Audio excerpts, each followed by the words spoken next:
తెలుగు రాష్ట్రాల్లో గాడిదల form scam వెలుగు చూస్తుంది. గాడిదల ఫామ్ ఏర్పాటు చేస్తే కోట్లు గడించవచ్చంటూ పలువురిని నమ్మించి మోసం చేశాడు ఓ కేటుగాడు. 4 రాష్ట్రాల రైతులకు కుచ్చుటోపి పెట్టిన డాంకీ ప్యాలెస్ సంస్థ మోసాలపై స్పెషల్.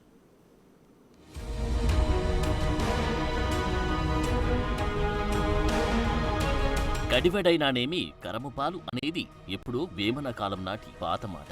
గంగిగోవు పాలను మించిన డిమాండ్ ఇప్పుడు గాడిద పాలకు ఉంది. పల్లె నుంచి పట్టణాల వరకు వీధుల వెంట తిరుగుతూ గాడిద పాలు అమ్మడం తరచూ కనిపించే దృశ్యమే. 5-6 స్పూన్ల గాడిద పాలకు 300 వరకు వసూలు చేస్తుంటారు.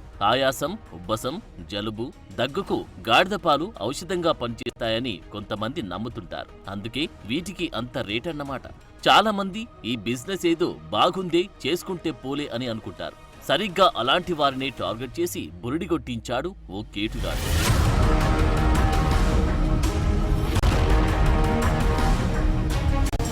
సీన్ చూశారుగా. వీళ్లంతా గాడిద పాలతో లక్షలు సంపాదించుకోవాలని చివరికి బాధితులుగా మిగిలారు. తమిళనాడులోని తిరునన్వేలికి చెందిన ఓ కేటుగాడు సినిమాలో ఏము పక్షుల పేర్లతో కోట్లు కొట్టేస్తే ఇక్కడ మాత్రం గాడిద పాల ఫామ్ ఏర్పాటు చేసి కోట్లు వస్తాయని కొంతమందిని నమ్మించాడు. ఈ వ్యాపారం గురించి యూట్యూబ్లో వీడియోలు పెడుతూ ప్రచారం చేశారు. మొదట్లో 10-25 లీటర్ల పాలను కొనుగోలు చేసి లీటర్కు 1600 నుంచి 1800 చెల్లిస్తామని ప్రకటించాడు. భారీగా ఆర్డర్లు వస్తున్నాయని, కానీ డిమాండ్కు తగ్గ సరఫరా చేయలేకపోతున్నాను అని, ఎవరైనా తనకు గాడిద పాలు సప్లై చేస్తే తీసుకుంటానని, నెలకు 1,50,000 వరకు ఆదాయం వస్తుందని ఊదరగొట్టాడు. అంతేకాదు తన దగ్గర మేలుజాతి గాడిదలు ఉన్నాయని, వాటి పాల వ్యాపారంతో మంచి లాభాలు వస్తాయని బుట్టలో వేసుకున్నాడు. యూట్యూబ్ ఛానల్ వీడియోలతో చాలా మంది నిజమని నమ్మి లక్షల్లో అతడికి సమర్పించుకున్నారు.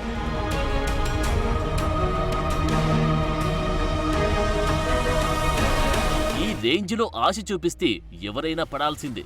ఇంకేముంది, ఈ రేంజ్లో బిజినెస్ అంటే ఎంచక్క లైఫ్ సెట్ అనుకున్నారంతా. ముందు వెనక ఆలోచించకుండా తెలుగు రాష్ట్రాలతో పాటు కర్ణాటక, తమిళనాడుకు చెందిన రైతులు లక్షల్లో అతడికి సమర్పించుకున్నారు.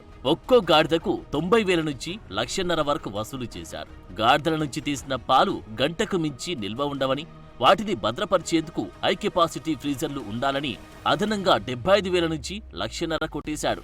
వాటిని తిరునల్వేలి నుంచి ప్రత్యేకంగా తయారు చేయించి అక్కడి నుంచి అందరికీ పంపించాడు.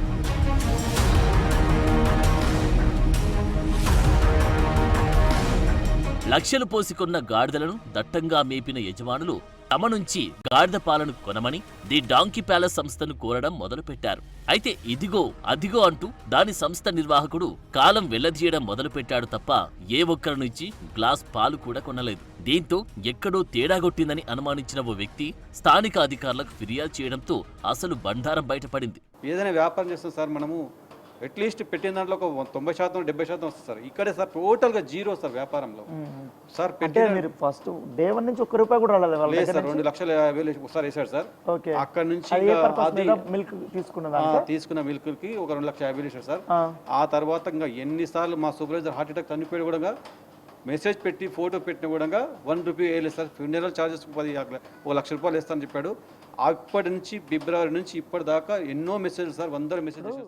సుమారు 200 మంది రైతుల నుంచి ఏకంగా 9 కోట్లు వసూలు చేసి బోర్డు తిప్పేశాడు.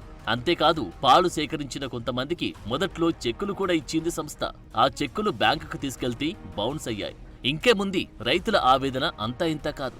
గాడిద పాల వ్యాపారం సంగతి అటుంచితే లక్షలు పోసికొన్న గాడిదలను ఏం చెయ్యాలో తెలియక దిక్కుతోచని స్థితిలో ఉన్నారు రైతులు.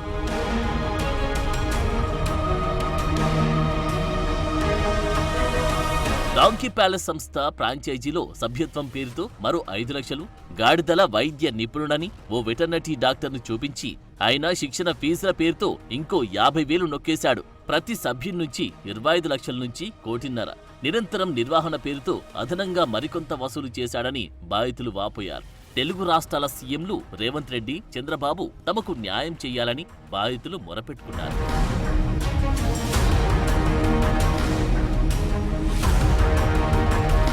గాడిద పాలకున్న డిమాండును ఆసరాగా చేసుకుని కోట్లు కొట్టేసిన కేటుగాడు రాత్రికి రాత్రి జంప్ అయితే బాధితులు మాత్రం పోయాం మోసం అంటూ పోలీస్ స్టేషన్ చుట్టూ తిరుగుతున్నారు. మరి పరారైన ఆ అడ్డగాడిద పట్టుబడతాడో లేదో చూడాలి.